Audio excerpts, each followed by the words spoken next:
Assalamualaikum warahmatullahi wabarakatuh. Selamat pagi anak-anak.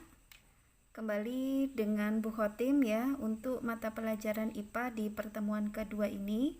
Tapi masih dalam bab pertama yaitu pada KD 31, tetapi subbabnya materinya yaitu pengukuran, besaran dan satuan.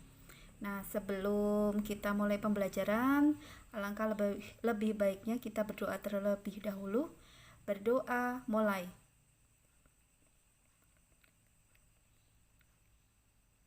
Berdoa selesai. Oke, kalian jangan lupa untuk siapkan alat tulisnya, kemudian buku paket atau e-book yang sudah bisa diunduh melalui web perpustakaan Bahrun Amik. Oke, kalian buka di halaman 7 sampai dengan halaman 13. Oke, kita masuk pada bab ini ya.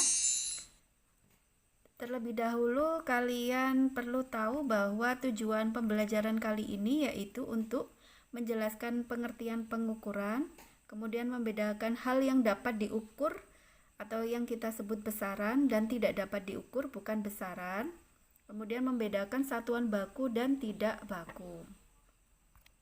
Manfaatnya yaitu agar kalian bisa atau mampu mengukur objek IPA dengan menggunakan alat ukur yang baku.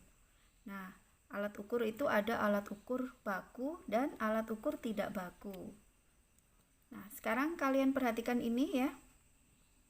Oke. Apa yang membedakan hal berikut ini? Coba, apa yang membedakan dari kelompok kiri dan kelompok kanan? Apakah kalian sudah bisa membedakannya? Kalau belum bisa, sekarang pertanyaan saya, apakah bisa diukur menggunakan alat ukur tertentu? Coba, mana yang bisa diukur dan mana yang tidak bisa diukur? Nah, itulah yang membedakan antara kedua hal kelompok kiri dan kelompok kanan itu. Ada yang bisa diukur dan ada yang tidak bisa diukur.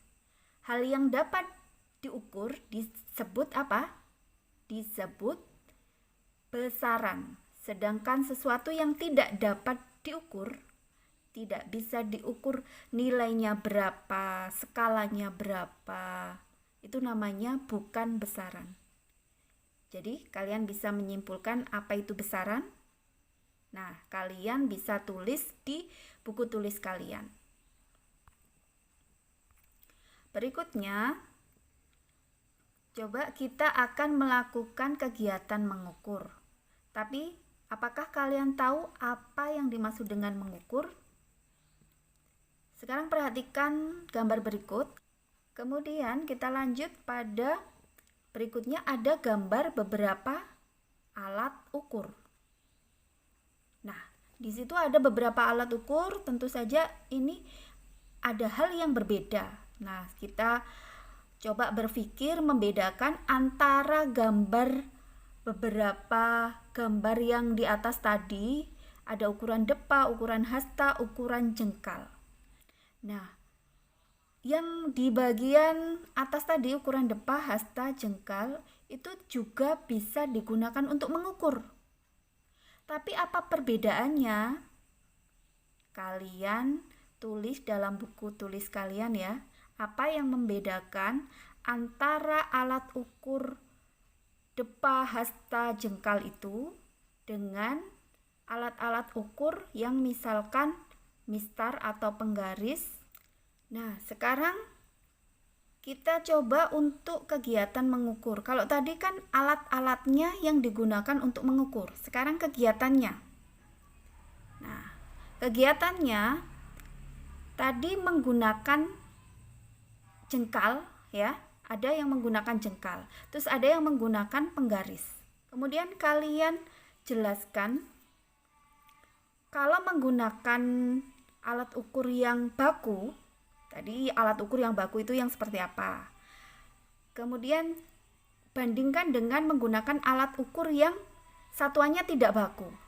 Kalau tidak baku itu maksudnya yang hasilnya akan berbeda-beda.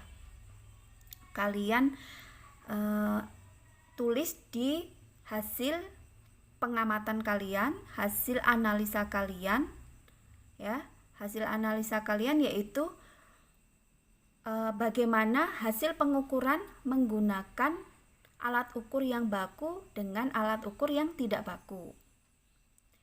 Nah, ini gambar yang lebih jelasnya ya. Nah, dari sini kalian buat kesimpulan dari penjelasan tadi. Kegiatan mengukur itu apa? Atau jelaskan pengukuran itu apa? Kemudian berdasarkan apa membedakan hal yang dapat diukur dan tidak dapat diukur.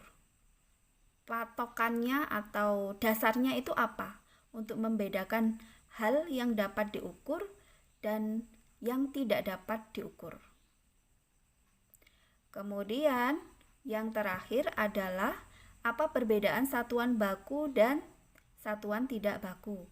Jadi kesimpulannya ini berdasarkan tujuan kita yang sudah saya sampaikan tadi di awal, tujuannya, kemudian kita ambil kesimpulannya, ya, kesimpulannya kalian simpulkan sendiri.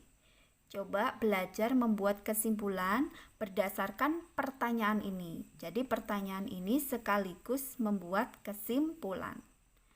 Nah, berikutnya kita akan mengadakan tugas. Tugasnya ini nanti berhubungan dengan materi yang sudah saya sampaikan. Begitu ya. Jadi ada tugas untuk pengetahuan dan keterampilan. Kalau yang tugas pengetahuan itu mengenai konsep atau teori materi ya. Kemudian untuk yang keterampilan nanti secara praktek. Tapi prakteknya cukup sederhana ya, tidak terlalu sulit. Begitu. Untuk pertemuan berikutnya kalian harus mempersiapkan diri ya. Untuk tugasnya akan saya tanyakan di pertemuan kita saat tatap muka ya. Kita tetap berharap ada kegiatan tatap muka belajar supaya pembelajaran lebih efektif, lebih efisien lagi. Saya akhiri. Wassalamualaikum warahmatullahi wabarakatuh.